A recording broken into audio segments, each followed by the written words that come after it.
Apakah saling subscribe ataupun sub for sub itu berbahaya buat akun kita? Oke, akan aku jawab di video ini.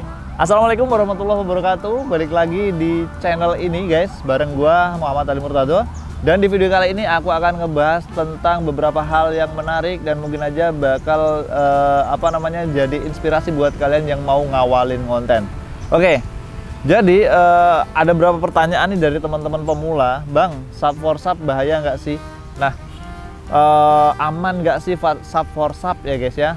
Nah, ini sebenarnya jawabannya simple ya teman-teman ya. Sebenarnya jawabannya simple banget ya. Apakah aman? Apakah bisa berkembang kalau kalian sub for sub? Oke, tentunya untuk berkembang bisa ya. Tetapi kalau kalian sudah melakukan sub for sub, itu ada beberapa konsekuensi yang akan kalian dapatkan ya. Jadi bukan orang lain yang mendapatkan konsekuensinya, tapi kalian sendiri. Lah kenapa? Ya oke, mungkin kalian bisa melakukan sub for sub, capek-capek ya kan ya, sub for sub, dan kalian bisa menemukan orang yang sefrekuensi, yang juga sepemikiran, maunya sub for sub juga ya.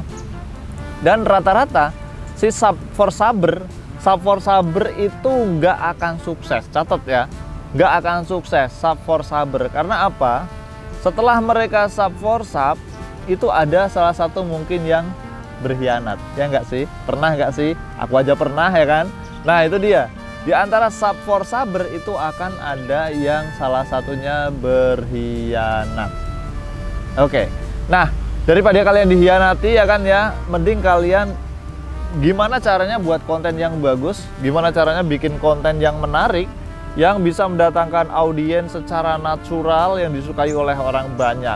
Nah, kalau teman-teman ya mikirin sub for sub ya, sampean mikirin sub for sub ya, terus sama siapa lagi nih? Oh ini orang ini belum, orang ini belum sub for sub bang, sub for sub ya kan? Sampean mikirin itu, waktunya terbuang buat sub for sub ya. Kalian udah dapat subscriber tapi kalian nggak dapat konten. Karena apa? Di dalam dunia konten kreator, konten itu adalah nomor satu ya. Nomor satunya adalah konten ya guys ya, bukan masalah subscriber dan lain-lain. Apakah kalian pernah melihat analitik bahwasannya penonton terbanyak itu bukan dari subscriber ya. Subscriber itu ibaratnya hanya mampir ya kan ya. Apakah video kalian kalau ditonton 5 juta orang, mereka 5 jutanya akan subscribe semua? Enggak ya kan. Ada juga channel yang masih 5.000 tapi videonya udah 1 juta penonton ya kan. Ada ya. Jadi mungkin subscriber kalian kejar hanya untuk memenuhi persyaratan monetisasi. Tapi ingat, setelah itu kalian akan stuck. Yes, kalian akan stuck, dan itu dia yang akan terjadi. Jadi nggak aman untuk diri kita yang sebagai konten kreator ya. Ya percaya nggak percaya terserah ya teman-teman ya. Mungkin ada aja teman-teman yang mungkin bakal komen di bawah ya kan ya, wah gua sub for sub bisa berkembang begini. Oke, mungkin satu hal yang terjadi ya, setelah teman-teman sub for sub udah tobat nih ya, udah mulai mikirin konten, udah ngebangun konten, tapi aku yakin ya, yang udah berkembang setelah sub for sub itu subscribernya nggak banyak ya, subscribernya nggak banyak, yakin belum dapat silver play button ya kan, itu dia. Nah makanya dari itu buat teman-teman yang mau dapetin subscriber yang banyak, yang natural, jangan sub for sub ya, karena algoritma YouTube itu tetap berjalan. Mesin algoritma itu berjalan secara otomatis guys, bukan secara manual. Jadi kalau teman-teman memang terdeteksi kontennya bagus, subscriber akan digiring untuk subscribe ke kontennya teman-teman ya. Tapi kalau teman-teman kontennya itu nggak bagus, kontennya nggak berkualitas, nggak bermutu ya kan, terus abis itu nggak mendatangkan like yang banyak, tidak mendapatkan interest yang bagus, ya tentunya YouTube juga nggak akan menggiring orang untuk subscribe ke channelnya teman-teman ya gitu. Oke, terus gimana bang caranya untuk bisa mendapatkan subscriber banyak ya? Apakah bisa dengan cara membeli subscriber di sosial media, di e-commerce ya? Oke, di e-commerce kalian bisa beli subscriber. Gini teman-teman ya, sampai beli subscriber, misalkan 1000 subscriber. 1000 subscriber itu harganya udah hampir sejuta ya kan ya, udah banyak uang yang kalian keluarkan ya, sedangkan kalian belum mendapatkan value. Ya janganlah ya, mending kita bekerja keras dulu, kita luangkan waktu, kita luangkan pemikiran, ide, kecerdasan kita keluarkan semua ya, sampai menghasilkan ide konten yang bagus, yang disukai orang. Nah, disitulah subscriber pasti akan datang ya. Jangan dihitung lagi, udah subscriber pasti datang, pasti akan memfollow, pasti akan mengikuti teman-teman. Yakin, ini pegang bener-bener ya teman-teman yang pengen berkembang ya. Jadi buat ide, buat konten yang bagus. Nah, yang selanjutnya, teman-teman nggak perlu beli-beli, teman-teman bisa tambahkan call to action ya. Call to action itu ajakan. Setiap konten yang teman-teman buat itu bisa tambahkan yang namanya ajakan. Ajakan apa? Ajakan untuk subscribe. Contohnya ya, setelah teman-teman kasih value ya, tapi jangan lupa dikasih value ya, bukan hanya ngajakin subscribe aja. Wih, subscribe ya, subscribe. Jangan ya.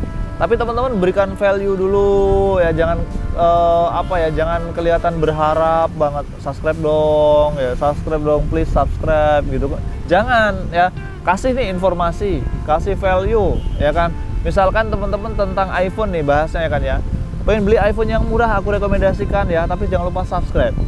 Enak nggak tuh? Enak kan ya. Jadi kita tukar value ya kan. Apa salahnya dia pengen dapat iPhone yang murah ya kan ya, cuman dengan modal subscribe. Enak kan? Atau teman-teman mungkin ya, aku ajarin nih bikin jus buah yang enak. Nah, tapi jangan lupa subscribe dulu. Enak kan ya? Jadi nggak mengancam ya.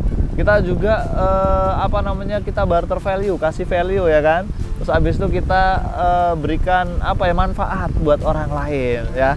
Seperti itu. Jadi usahakan jangan seperti mengemis-ngemis ya, subscribe dulu gitu. Jangan ya, seperti itu. Nah, itu adalah satu call to action atau ajakan untuk mengajak orang lain subscribe ke channel kita. Seyogianya mudah banget, tapi teman-teman harus garis bawahi ya. Kita harus bikin konten yang bagus, yang berkualitas, yang bervalue ya. Jangan hanya bikin bervalue tapi nggak berkualitas nih. Contohnya kontennya burik, goyang-goyang, dilihat nggak enak ya kan. Terus habis itu emang ada value-nya ya kan ya, ada value itu masih mending ya kan ya, mungkin masih ditonton, tapi yang nonton nggak bakalan betah nih buat berlama-lama nonton video kalian. Nah, seperti itu. Jadi emang catatannya harus berkualitas, harus bagus, harus bermutu, terus bisa untuk bisa untuk orang lain lah, intinya seperti itu teman-teman. Oke, gitu aja untuk informasi saat ini ya teman-teman ya. Buat teman-teman yang sub for sub udah tobat aja ya, silahkan nanti teman-teman perbaiki konten-kontennya dan terus berkembang ya, terus berkembang di YouTube. Saya doakan mudah-mudahan yang subscribe channel ini bisa berkembang dan subscribernya banyak ya. Stop sub for sub mulai dari sekarang, bikin konten yang bagus, insya Allah kalian akan berhasil. Saya akhiri, wassalamualaikum warahmatullahi wabarakatuh. See you next time.